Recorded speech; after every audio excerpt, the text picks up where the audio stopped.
नमस्कार, मैं हर्षित।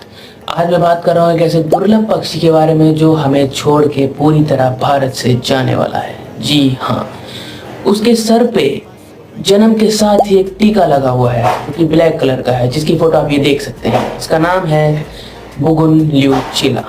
जी हाँ, ये मात्र और मात्र 14 बच्चे हैं जो कि सिर्फ और सिर्फ अरुणाचल प्रदेश में ही पाए जाते हैं।